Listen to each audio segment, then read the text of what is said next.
Olá pessoal, mais um programa A Hora do Mestre. Sou o professor Márcio Caldas e com toda alegria vamos ter mais esse encontro para tratar de um tema que com certeza habita aí no ambiente de dúvida. A gente sempre fica interessado, curioso. O tema que eu vou tratar é investigação criminal. Essa atividade exercida pelo Estado, qual é a finalidade? Para que a gente tem órgãos aparelhados, estruturados em carreira? Para que nós temos inquérito, que é um procedimento previsto em lei? Qual a finalidade do inquérito? Qual a finalidade da investigação criminal? Vamos entender como é que funciona, a grosso modo, óbvio, a nossa vida em sociedade. Nossa vida dentro de agrupamentos humanos, em círculos maiores, círculos menores, para poder possibilitar a coexistência dos membros desse grupo, seja numa esfera mais estreita ou mais ampla, tem de haver regras. E muitas vezes as regras não são obedecidas. E a desobediência a essa regra, se ela não for sancionada, se ela não for punida, pode haver um estímulo ao descumprimento. Então tem regras. Se eu descumprir a regra, nada me acontece. Então por que eu vou cumprir? Vou cumprir se eu quiser. Se eu não quiser, não cumpro. E esse tipo de pensamento remeteria à lei do mais forte, à barbárie e a tempos em que a gente não quer retroagir, regredir a esse episódio, a esse momento da história da evolução humana, o uso da força para resolver os conflitos, para satisfazer suas vontades. Então tem regras, tem consequências para o descumprimento da regra. E essas consequências, elas podem variar. Consequência pode repercutir no aspecto civil, administrativo, tributário, previdenciário, trabalhista e penal. Então, vários ilícitos possíveis, vários descumprimentos de normas podem caracterizar ilícitos de várias naturezas. E cada ilícito desse vai fazer por merecer uma resposta do Estado. E o Estado pode responder de forma mais dura ou menos dura. A forma de responder a esses ilícitos de modo mais duro, a resposta mais severa do Estado é com o direito penal. Em outras palavras, o direito penal é o modo mais severo de interferir na vida humana, na esfera jurídica do indivíduo. Então, a gente precisa agora, depois de mapear as várias espécies de sanções, levar em conta que a sanção penal é a sanção mais dura. Então, imagine que Caio, supostamente Caio, seja flagrado matando Tício. Flagrado matando Tício, é levado até a delegacia. Em razão da certeza visual, em que você tem testemunhas, tem imagens, tem a confissão, o Caio fala, eu estava matando o Tício. Bom, descumprir uma regra de convivência social, primeiro momento sim, tirar a vida de alguém, isso vai ser sancionado num primeiro momento, sim. E qual é a resposta que o Estado dá para o autor desse tipo de conduta? Bom, a resposta é pena privativa de liberdade, reclusão de 6 anos a 20 anos, ou se for um homicídio praticado dentro de algumas circunstâncias, a gente pode considerar como um homicídio qualificado e a pena variar de um mínimo de 12 ao máximo de 30. Então nós temos uma conduta humana que no primeiro momento descumpriu a norma e ela merece ser sancionada. Essa sanção não vai ser uma mera sanção civil, administrativa, não. Este tipo de comportamento desperta a sanção mais severa, que é a sanção penal, em que priva o autor daquela conduta de um bem jurídico muito importante, muito caro, que é a liberdade ambulatorial, a liberdade de ir, vir, permanecer. Esta liberdade é que vai ser suprimida caso o Estado conclua que efetivamente o agente descumpriu a norma. Então, o que eu estou dizendo aqui? Caio foi flagrado matando Tício. Testemunhas, imagens, confissão. Caio já pode ser punido? Não. Ué, mas como não? Foi flagrado. A sociedade não vai entender isso. O indivíduo é flagrado matando o outro e não pode ser punido ainda? Não. A Constituição Federal, ela prevê que ninguém será privado de seus bens ou de sua liberdade, senão após o devido processo legal. Então tem que haver o processo. Um processo que tem que obedecer ao modelo previsto em lei. E tem que ser devido, tem que ser um modelo legal próximo do justo, né? Sempre buscando o ideal de justiça, observando direitos e garantias daquele que está sendo objeto do processo. Objeto aqui não no sentido de ser uma coisa, não. O acusado, ele é sujeito de direitos. Objeto no sentido de que está sendo alvo daquela atividade do Estado que está abrangida por essa expressão devido processo legal. Então, Caio matou Tício, foi flagrado, testemunhas, imagens, confissão e ainda não pode ser punido, ainda não pode ser aplicada a pena. Não estou dizendo que não possa ser preso em flagrante. Prisão em flagrante é uma coisa, pena de prisão é outra. Então, o que eu estou dizendo é que ele não pode ser punido ainda. Tem de haver o devido processo legal. Então, a gente vai parar esse primeiro bloco com essa reflexão. Ele é flagrado praticando um fato tão grave, tem elementos que apontam para ele, e ele não pode ser punido ainda? Está esperando mais o quê? Então aguarde o nosso intervalinho que a gente vai esclarecer essa dúvida. Até daqui a pouco.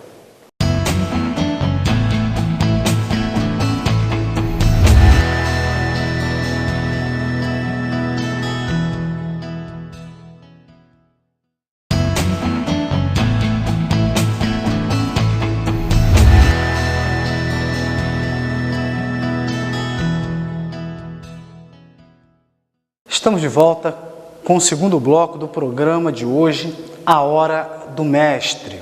Encerramos o primeiro bloco, chamando os telespectadores para a reflexão. Por que eu disse que o indivíduo pode matar o outro, ser flagrado, confessar que matou, testemunhas apontarem para ele, imagens, e ele ainda não ser punido? Ué, mas diante da certeza visual, não posso puni-lo, aplicar pena? Ainda não. Nós não vivemos em um Estado, em um poder público ilimitado.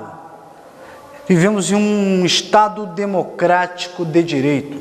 Isso, em outras palavras, significa que o Estado ele tem que ser limitado pelo direito, e mais, quem governa, quem dita as regras é o povo. É a tradução de democracia, poder do povo. Mas o povo vai realizar o exercício desse poder, criar regras, normas, através de seus representantes. O porta-voz do povo, do representante do povo, são aqueles que nós escolhemos. Por isso a importância das eleições. Vereador em nível municipal, deputado estadual em nível estadual, deputado federal e senadores da República em nível federal. Tecnicamente, senador representa o Estado, mas somos nós quem o colocamos lá para representar, seja o povo, seja o Estado. qualquer maneira, o Estado é democrático, de direito, então nós temos que sempre ter em mente que o poder público ele tem limite, principalmente quando a gente fala em poder punitivo. O poder punitivo do Estado ele tem que ser limitado. Por isso que quando eu falo em aplicar uma pena, isso é exercício do poder punitivo do Estado. E tem que ser limitado. Limitado de que forma? Eu não posso flagrar alguém praticando um crime e já impor uma pena ao mesmo. Não. Ele vai ter que ter oportunidade de defesa. E essa defesa vai ser ampla, a ideia da ampla defesa.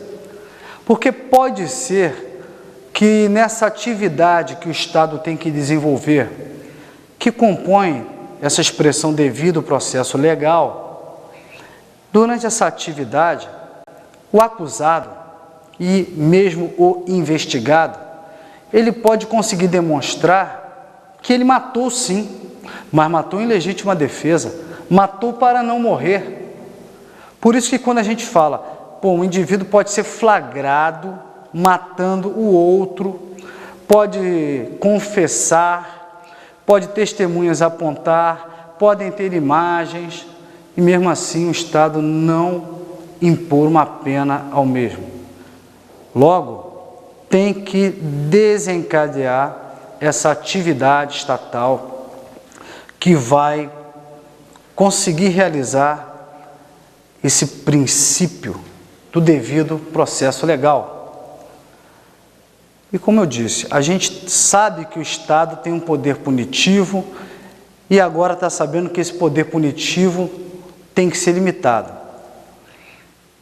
O acusado, ele é um cidadão. Ainda que ele desperte o desapreço, a reprovação de nós que estamos em casa, assistindo a notícia de mais um crime, isso nos choca, nos revolta. Mas a ideia é que em um Estado democrático de direito, ele é um cidadão. Então o Estado tem limite. Então vamos agora chegar ao ponto principal que eu propus me debruçar no programa de hoje. Falei que tem que ter o devido processo legal. Falei que não pode ser punido de plano, de imediato. Tem que ter uma série de atividades para que o Estado oportunize ao cidadão o direito de defesa, o contraditório, que seja respeitada a presunção de inocência ou presunção de não culpabilidade. Existe uma distinção técnica entre esses dois princípios, mas que não cabe aqui. Aqui não é um local propício para ser muito técnico. A ideia é passar a mensagem para os senhores. A gente fica se questionando, tá, tem que ter processo, tem que ter ação penal, mas para que serve o inquérito? A polícia. A polícia atua quando? Onde? Como? Então vamos entender. Para haver punição, tem que ter uma ação penal. Essa ação penal, o Estado, o poder público, representado pelo membro do Ministério Público, o promotor de justiça em nível estadual, o procurador da República em nível federal, são membros do Ministério Público estadual ou federal. Eles são representantes do Estado, do poder público. Eles falam em nome do poder público. Então, para que eles consigam ver o acusado condenado cumprindo pena, o promotor em nível estadual e o procurador da República em nível federal, eles vão ter que provar que aquele acusado praticou um crime. E, tecnicamente, crime é uma conduta típica, ilícita e culpável, reprovável. Crime é um conceito complexo, mas, para os fins que me propus hoje, não vou entrar nas várias correntes que definem, que trazem o conceito de crime. Não vamos perder o foco. Basta saber, nesse primeiro momento, que vai caber ao promotor fazer uma petição, que a gente chama de denúncia. Nessa petição, o promotor vai vai litigar perante o juízo criminal contra o acusado. Então você vai ter de um lado o promotor acusando e tentando demonstrar que há o direito de punir o acusado, e do outro lado você vai ter o acusado, que vai nomear o seu defensor, defensor constituído, defensor dativo, ou defensor público, que pode ser que ele seja beneficiário da justiça gratuita. Então ele vai nomear o defensor de confiança dele. Mas se não nomear, se o acusado desaparecer, não puder contratar advogado, ele vai procurar a defensoria pública. Mas se efetivamente ele desaparecer do mapa, o processo vai seguir. Mas o juiz então nomeia um defensor dativo, mas vai ter que ter defesa técnica. Ele não pode ser condenado sem ter havido uma defesa técnica. É irrenunciável. Estamos em um Estado democrático de direito. Até o acusado do crime mais bárbaro tem direitos. Ainda mais em nosso sistema, que prevê uma presunção de que ele é inocente, uma presunção de não culpabilidade. Bom, então você vai ter de um lado o promotor demandando, deduzindo em juízo uma pretensão. Qual é a pretensão? Que o direito de liberdade do acusado se subordine ao direito de punir do Estado, e caberá ao juiz levar esse processo adiante, presidir essa atividade chamada persecução penal, e ao final formar um juízo, um convencimento, se absolve e se condena. Mas tem que ter o devido processo legal, tem que ter a ação penal. Tá, mas e a investigação policial? Qual é a relevância? Aonde que a atuação da polícia se toca com a atuação do Ministério Público e com a atividade do juiz, de presidir a fase judicial da chamada persecução penal? Vai encerrar esse segundo bloco pontuando então essa questão. Tem de haver um processo, e quem vai entrar com a ação penal é o promotor, porque o promotor representa o poder público, que teoricamente tem um direito, qual? O de punir o autor do crime. Caberá ao promotor demonstrar que houve um fato gerador desse direito de punir, que é o crime, e caberá à defesa dizer que não. Agora, uma pergunta que eu vou deixar para o próximo bloco: o promotor pode sair entrando com ação penal contra as pessoas a seu bel prazer, por perseguição, por animosidade ou por um interesse qualquer? Posso colocar uma pessoa no banco dos réus, acusar de estuprador, de homicida, de traficante? A gente vai ver que não, e aí é que vai perceber a importância da investigação criminal. Até daqui a pouco.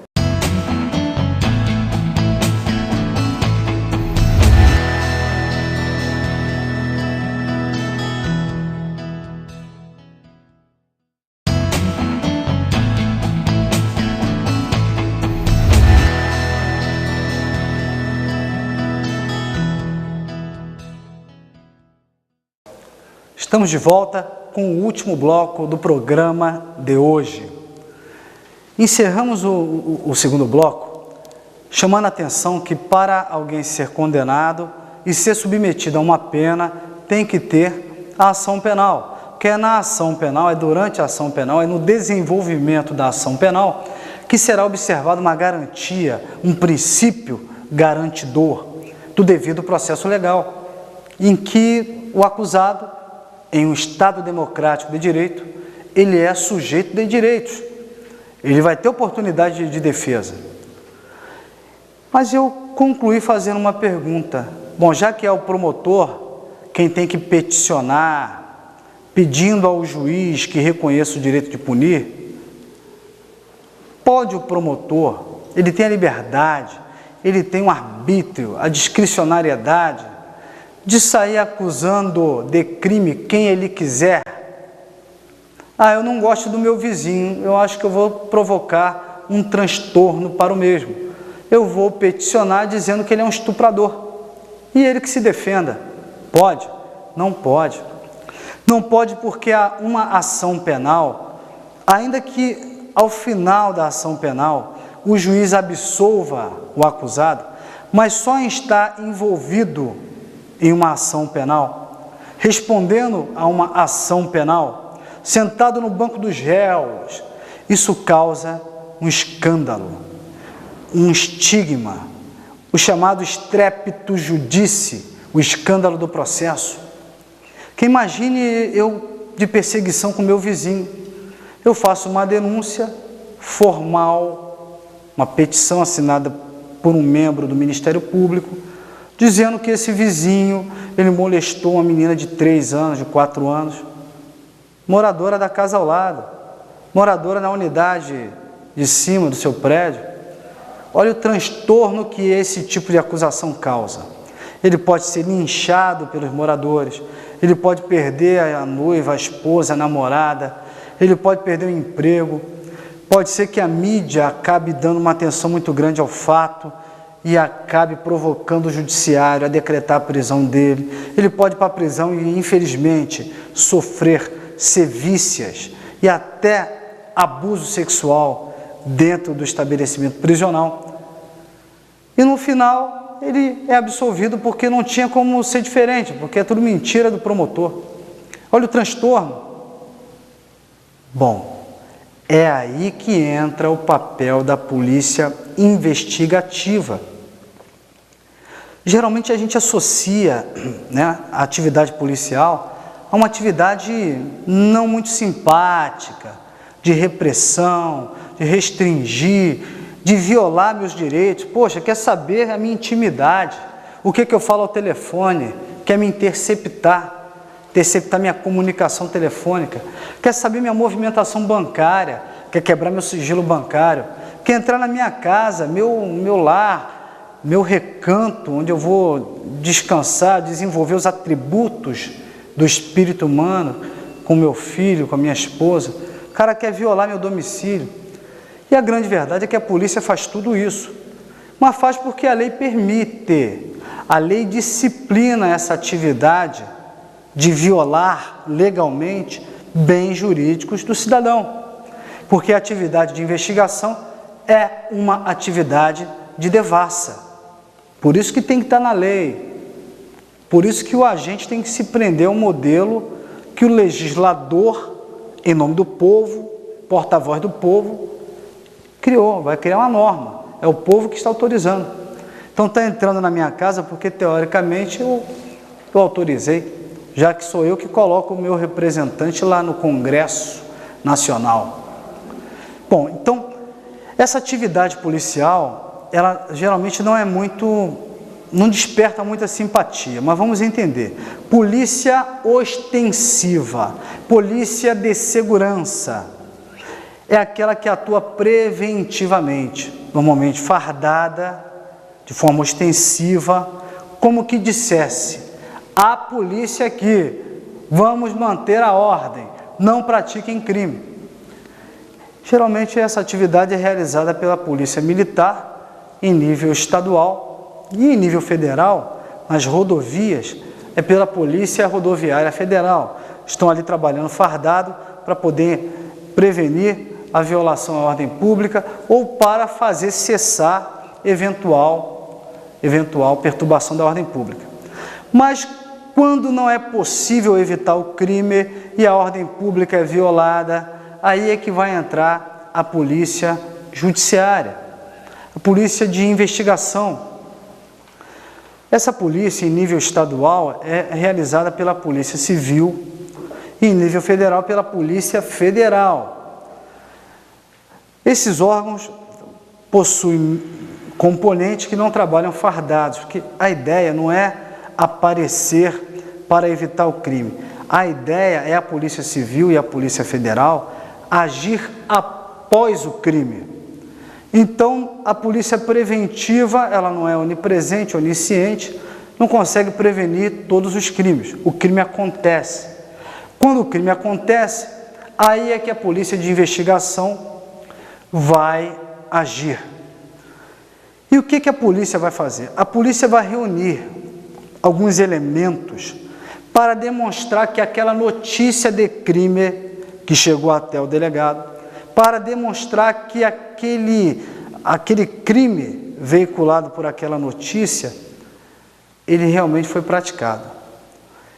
E além de provar a existência, a materialidade do crime, vai ter que demonstrar que há indícios de quem foi o autor do crime. Então ele vai reunir elementos de informação para comprovar a materialidade, a existência do crime e a autoria, a participação nesse crime. São os dois pilares que sustentam a atividade fim da chamada polícia judiciária, polícia de investigação. E para os estudantes de direito, há quem distinga entre polícia judiciária e polícia de investigação. Aqui vamos generalizar, como se fosse a mesma coisa. Então, caberá à Polícia Civil ou à Polícia Federal reunir elementos mínimos. Não é reunir prova de autoria. Não precisa uma situação de certeza. Mas tem que ter um mínimo de elementos apontando para o suspeito. Porque senão o promotor não tem como acusar aquele indivíduo. Porque eu já adverti, a ação penal, denúncia, é uma acusação de crime. A pessoa só em estar respondendo uma ação penal, ela já vai sofrer uma série de reveses. Então, para evitar uma ação penal leviana, sem o menor lastro, sem o menor fundamento, é que existe a polícia judiciária, a polícia de investigação. É para reunir um mínimo de elementos para que o juiz olhe a petição assinada pelo promotor, que a gente chama aqui de denúncia, e veja, eu não sei se o acusado é o culpado, mas tem alguma coisa apontando para ele. Não é uma ação penal leviana, não é uma acusação leviana. Então eu, juiz, vou permitir o início da ação penal e no curso da ação penal, o acusado vai ter a oportunidade de demonstrar que é inocente ou o Ministério Público conseguir fazer o esforço probatório suficiente para emplacar sua tese de acusação. Então, a investigação ela serve para isso, para reunir a chamada justa causa para a ação penal. Bom, o programa de hoje vai se encerrando, mas eu vou continuar nos estúdios gravando a segunda parte da aula de hoje, que é a investigação criminal. Então, no próximo programa eu falarei especificamente sobre inquérito policial. Eu convido vocês a participarem do meu curso A Hora do Mestre. Preparo vocês para o concurso público, com recursos gráficos, com apostilas, com assessoramento, tutoria pelas redes sociais. Então procure nosso curso através aqui da TVI, deixe o contato que meus agentes vão procurá-los. Fiquem com Deus, até o próximo programa.